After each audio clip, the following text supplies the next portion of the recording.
Assalamualaikum warahmatullahi wabarakatuh. Perkenalkan, nama saya Nova Bella, NIM 12116052, kelas 6A Akuntansi Syariah. Di sini saya akan menjawab pertanyaan soal ujian tengah semester Makul Teori Akuntansi Syariah. Pertanyaan nomor 1. Jelaskan hubungan antara teori, riset, dan praktek akuntansi secara komprehensif. Jawabannya, riset akuntansi adalah upaya yang dilakukan untuk mencari kebenaran di bidang akuntansi. Hasil riset ini merupakan penyambung antara fenomena sosial di bidang akuntansi dengan struktur teori akuntansi. Teori akuntansi merupakan bagian dari praktek akuntansi. Pemahaman yang benar tentang teori akuntansi akan mendorong perkembangan akuntansi menuju praktek akuntansi yang sehat. Secara konseptual, praktek akuntansi syariah hadir sebagai solusi atas permasalahan transaksi konvensional yang tidak sesuai dengan nilai-nilai Islami. Riset akuntansi berperan untuk memberikan pengaruh terhadap praktek akuntansi, sehingga praktek akuntansi tidak sekedar asal jalan, akan tetapi didasarkan atas riset yang kemudian dielaborasikan dalam teori. Teori yang ada kemudian akan menjadi subjek untuk dilakukan pengujian empiris secara berkelanjutan. Pertanyaan nomor 2. Sebutkan 2 sumber dari Al-Quran yang menjadi landasan syariah praktik akuntansi dan jelaskan maksud ayat tersebut jika dihubungkan dengan profesi manusia dalam menjalankan praktik akuntansi syariah tersebut. Jawabannya, 1. Sesuai dengan surah Al-Baqarah ayat 282, surah An-Nisa ayat 135, surah An-Nahl ayat 90, dan surah Al-Mutaffifin ayat 1-3. Akuntansi dalam Islam memiliki konsep keadilan, kebenaran, dan pertanggungjawaban. Konsep keadilan dalam konteks akuntansi mengandung 2 pengertian, yaitu yang berkaitan dengan praktek moral dan yang bersifat fundamental, yang berpijak pada nilai-nilai syariah. Seharusnya, penyusunan laporan keuangan harus dilakukan dengan adil untuk memenuhi kebutuhan semua pihak yang berkepentingan atau stakeholder, bukan hanya untuk memenuhi kepentingan pihak tertentu. Konsep kebenaran ini diperoleh dari penjelasan bahwa dalam surah Al-Baqarah ayat 282 Allah memerintahkan untuk melakukan penulisan secara benar atas setiap transaksi selama melakukan kegiatan muamalah. Penerapan konsep pertanggungjawaban dalam akuntansi syariah adalah penyusunan laporan keuangan yang dilakukan oleh pelaku bisnis atau individu yang terlibat dalam praktek bisnis sebagai bentuk pertanggungjawaban atas amanah kepada pihak-pihak yang terkait. 2. Surah Al-Mutaffifin ayat 1-3. Ketika menjadi pedagang, hendaklah untuk berlaku adil dan jujur, dengan tidak mengurangi timbangan. Berbuat curang ketika menakar dan menimbang. Pelaku curang ini selalu menginginkan keuntungan untuk dirinya sendiri, namun berbuat kerugian untuk orang lain. Pada praktiknya, pelaku curang ini akan meminta untuk ditambah lebih ketika ia meminta orang lain menimbang. Namun, ketika menimbang untuk orang lain, maka timbangannya akan dikurangi. 3, yaitu saya akan menjelaskan Kerangka dasar penyusunan laporan keuangan syariah dimulai dari landasan syariah hingga landasan operasional. Jadi, kerangka dasar itu merupakan tujuan-tujuan filosofis, teori-teori, normatif, konsep-konsep yang saling terkait, definisi-definisi yang tepat, dan aturan-aturan rasional yang membentuk suatu kerangka konseptual. Kerangka konseptual akuntansi adalah konsep yang menjadi dasar penyusunan dan penyajian laporan keuangan bagi stakeholder eksternal. Konsep ini mengidentifikasikan tujuan dan sasaran akuntansi serta memberikan pedoman tentang jenis, fungsi, dan batasan akuntansi keuangan dan pelaporan keuangan. Kerangka konseptual adalah struktur teori akuntansi yang didasarkan pada logika penalaran yang menjelaskan realitas yang terjadi, menjelaskan apa yang harus dilakukan jika ada fakta atau fenomena baru. 4 tujuan yang dapat diperoleh dari kerangka konseptual yaitu: yang pertama, sebagai pedoman dalam menentukan standar akuntansi. 2. Sebagai kerangka acuan untuk memecahkan masalah akuntansi jika standar yang ada sekarang tidak menjawab isu-isu yang baru muncul. 3. Sebagai dasar membuat penelitian dalam menyajikan laporan keuangan. Yang terakhir, peningkatan daya tarik dengan metode mengurangi berbagai alternatif metode akuntansi yang ada. Adapun tujuan kerangka dasar ini dijadikan acuan bagi Komite Penyusunan Standar Akuntansi Keuangan dalam menjalankan tugasnya, menyusun laporan keuangan untuk mengatasi masalah akuntansi yang belum diatur dalam standar akuntansi keuangan. Auditor dalam memberikan pendapat tentang apakah laporan keuangan yang disusun sudah sesuai dengan prinsip akuntansi yang berlaku umum. Terakhir, para pemakai laporan keuangan dalam menginterpretasi informasi yang disajikan dalam laporan keuangan. Kerangka konseptual adalah bagian penting dalam menetapkan standar dan konsep yang akan digunakan sebagai alat untuk menyelesaikan pernyataan akuntansi dan pelaporan. Kerangka konseptual bertujuan untuk membantu WSB untuk mengembangkan dan merevisi standarnya dan membantu entitas untuk mengembangkan kebijakan akuntansi yang konsisten.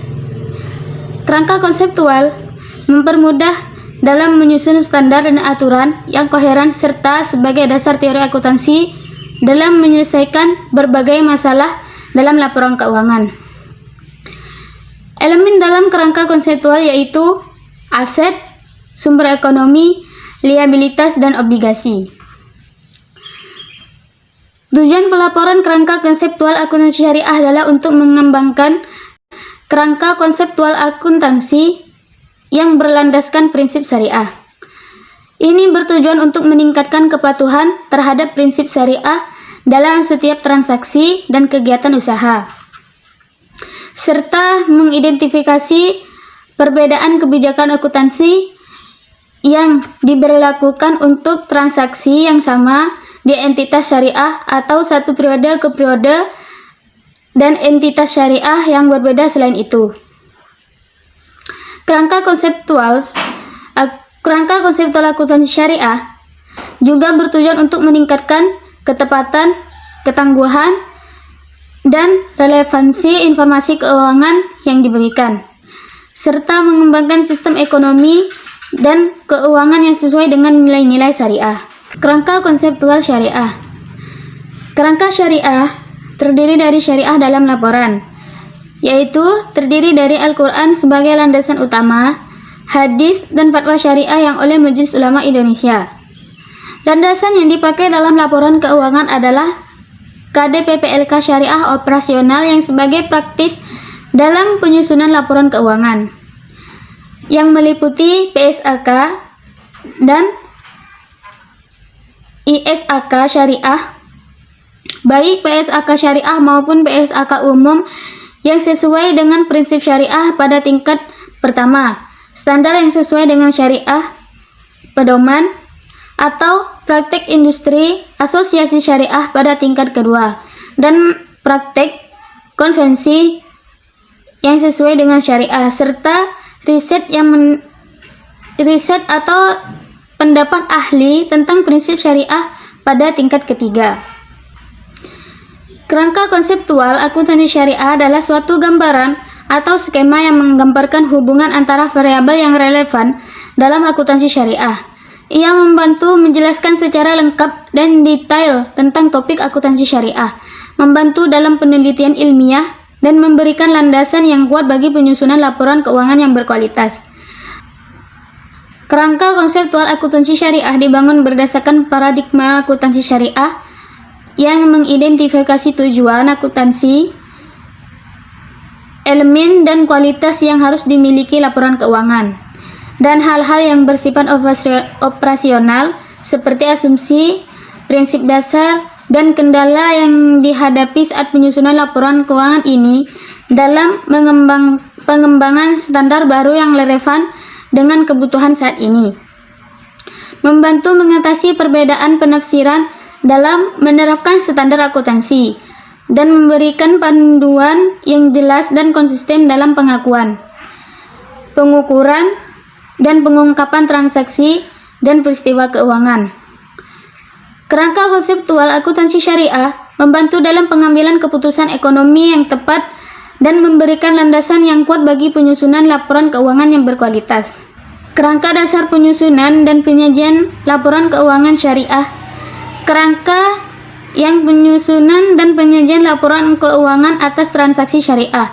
Hal ini berarti KDPPLK syariah dapat menjadi panduan bagi entitas yang melakukan dan semua jenis transaksi syariah, baik konvensional maupun entitas syariah sektor publik dan swasta. Baiklah, di sini saya akan menjelaskan proses tahapan pengembangan standar akuntansi syariah yang dilakukan oleh AAOIV. Proses pengembangan standar ini melibatkan beberapa langkah kunci. Yang pertama, penelitian dan konsultasi.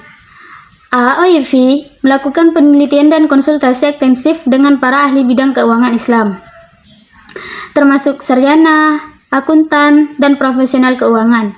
Ini memastikan bahwa standar didasarkan pada pemahaman yang mendalam tentang prinsip dan praktek keuangan Islam. 2. Penyusunan dan tinjauan. Temuan penelitian dan konsultasi kemudian digunakan untuk menyusun standar. Draft ini ditinjau dan disempurnakan melalui proses yang ketat yang melibatkan beberapa iterasi dan umpan balik dari pemangku kepentingan. 3. Persetujuan dan adopsi. Setelah standar diselesaikan, mereka disetujui oleh para badan pengatur AAOIV dan kemudian diadopsi oleh lembaga keuangan Islam di seluruh dunia.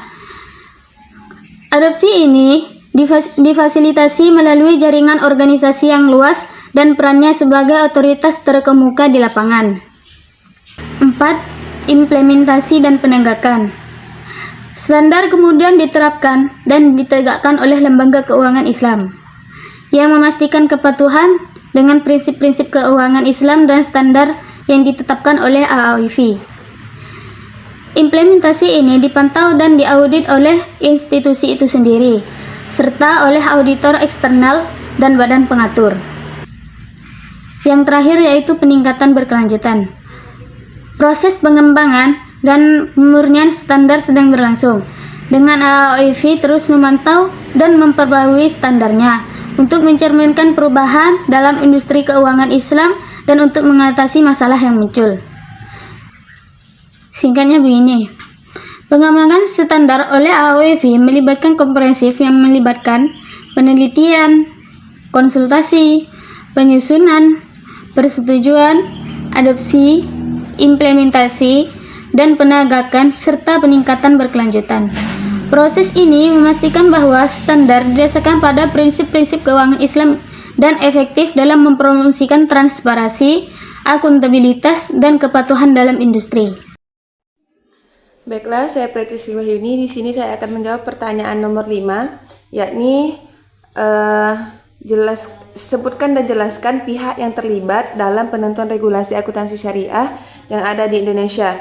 Nah, untuk pihak-pihak yang terlibat dalam penentuan regulasi akuntansi syariah yang ada di Indonesia ini ada 6.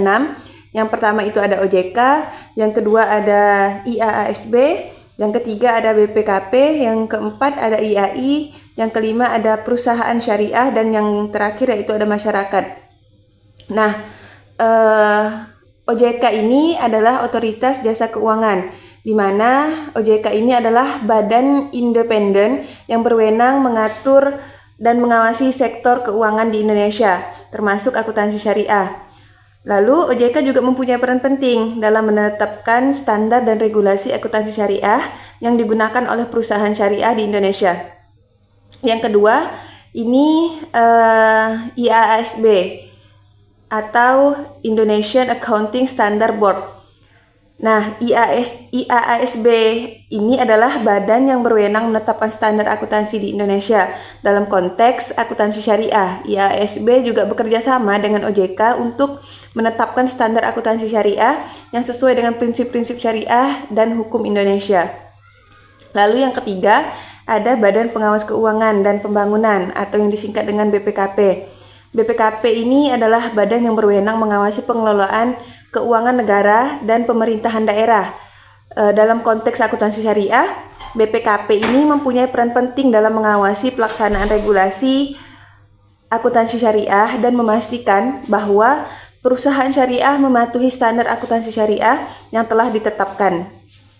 Lalu yang keempat ini ada IAI atau Asosiasi Akuntan Indonesia, di mana IAI ini adalah organisasi profesi akuntan di Indonesia yang berwenang menetapkan standar profesional dan mengawasi pelaksanaan akuntan di Indonesia. Selanjutnya dalam konteks akuntansi syariah, IAI ini juga mempunyai peran penting dalam memberikan pendapat dan bimbingan kepada perusahaan syariah dalam pelaksanaan akuntansi syariah yang sesuai dengan prinsip-prinsip dan hukum Indonesia. Selanjutnya yang kelima, ini ialah perusahaan syariah, di mana perusahaan syariah sendiri mempunyai peran penting dalam pelaksanaan regulasi akuntansi syariah. Mereka harus mematuhi standar akuntansi syariah yang telah ditetapkan dan memastikan bahwa laporan keuangan mereka sesuai dengan prinsip-prinsip syariah dan hukum Indonesia. Dan yang terakhir atau yang keenam yakni masyarakat. Nah, masyarakat juga mempunyai peran penting dalam penentuan regulasi akuntansi syariah. Mereka dapat memberikan pendapat dan bimbingan kepada pihak-pihak yang terlibat dalam penentuan regulasi akuntansi syariah serta memantau pelaksanaan regulasi akuntansi syariah yang telah ditetapkan.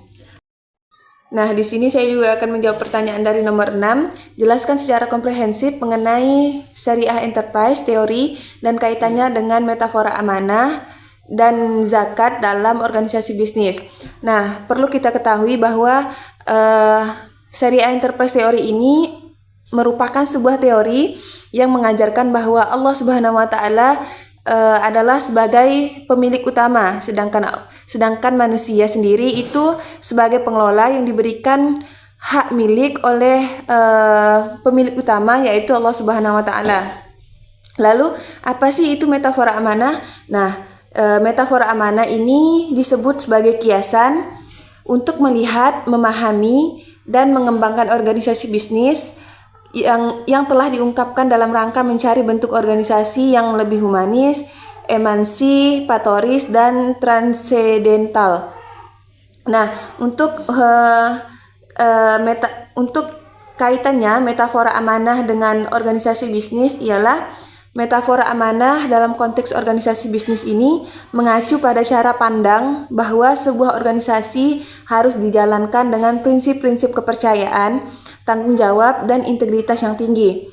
Mirip dengan bagaimana seseorang menangani amanah atau kepercayaan yang diberikan kepadanya. Dalam bisnis, hal ini mencerminkan pentingnya menjaga kepercayaan pemangku kepentingan seperti pelanggan, mitra bisnis, dan karyawan, serta memegang teguh komitmen terhadap nilai-nilai etika dan profesionalisme.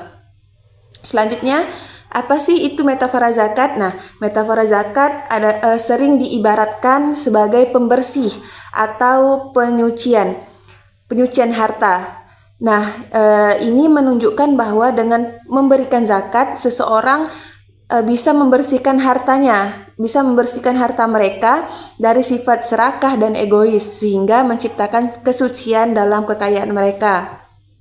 Lalu apa sih kaitannya metafora zakat dengan organisasi bisnis?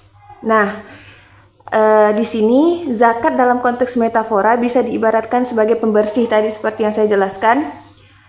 Lalu untuk kaitannya dengan organisasi bisnis, yang pertama mengenai konsep keseimbangan dan distribusi, di mana zakat adalah kewajiban bagi umat Islam untuk menyumbangkan sebagian harta kekayaan mereka kepada yang membutuhkan dalam konteks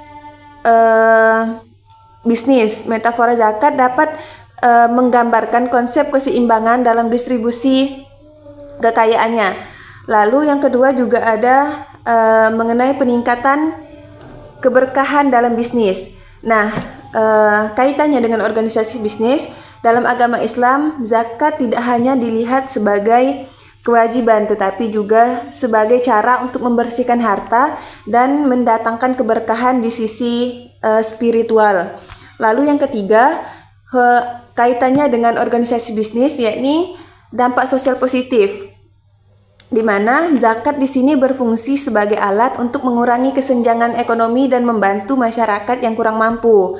Lalu yang keempat ini ada etos kewirausahaan, di mana metafora zakat juga dapat memengaruhi cara organisasi bisnis memandang tujuan mereka. Zakat mengajarkan pentingnya berbagi kekayaan untuk kebaikan bersama. Nah, itulah tadi jawaban dari nomor 5 dan nomor 6. Sekian dari saya. Terima kasih.